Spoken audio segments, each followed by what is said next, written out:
बदलती हुई बहुत तेजी से दुनिया ने हमको उन इम्पोर्टेंट चीजों से बहुत दूर कर दिया है। वो इम्पोर्टेंट चीजों में से सबसे इम्पोर्टेंट से हैं हमारे पेरेंट्स। मतलब कि हम उनसे कैसे दूर हो रहे हैं, कि जैसे उनका हमारे साथ केयर करना या फिर हमको रोक टोक करना, वो हमको बुरी लगती है।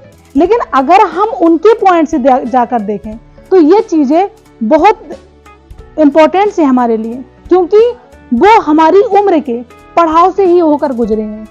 माना कि उनके लिए बहुत सारी चीजें गलत उनके हिसाब से हैं, लेकिन आज के समय में वो चीजें सुधर चुकी हैं। अगर आप उनके पॉइंट से जाकर देखो कि अगर ये गलत है तो क्यों है, और अपने खुद के पॉइंट में आकर देखो कि ये चीजें सही हैं तो क्यों है। जैसे कि हम एक पक्षी को ही ले लें कि एक पक्षी है, वो जब अंडे देता है तो वो घोंसला बनाता है, वो घोंसला बनाता है, उसमें अंडे देता है, उसको सेता है, फिर उससे छोटे छोटे बच्चे निकलते हैं। क्या करता है, उनको खिलाता है, पिलाता है। जब उनके छोटे छोटे पंख निकल आते हैं, वो उस तरीके से कैपेबल हो जाते हैं कि वो धीरे धीरे उड़ान भरना सीख सके। लेकिन उसकी माँ उसके ऊपर दया नहीं करती, क्योंकि वो जानती है अगर वो दया करेगी या उसके प्रति कोई ऐसा भाव रखेगी तो वो बच्चा कभी उड़ ही नहीं पाएगा। तो वो क्या करती है, उस जिस घोंसले में वो बच्चा रहता है वहां से फेंक देती है।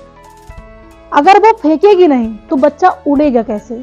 तो ऐसे ही हमारे पेरेंट्स हैं, वो जानते हैं कि हमारी बातों से हमारे बच्चों को हर्ट होगा, लेकिन फिर भी में वो अपना राइट्स निभाते हैं।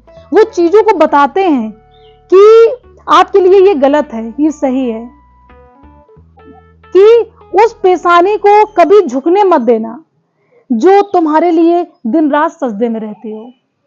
उन आंखों को तुम कभी मायूस न करना जो तुम्हारी राह देखती दरवाजे पर टिकी रहती हैं।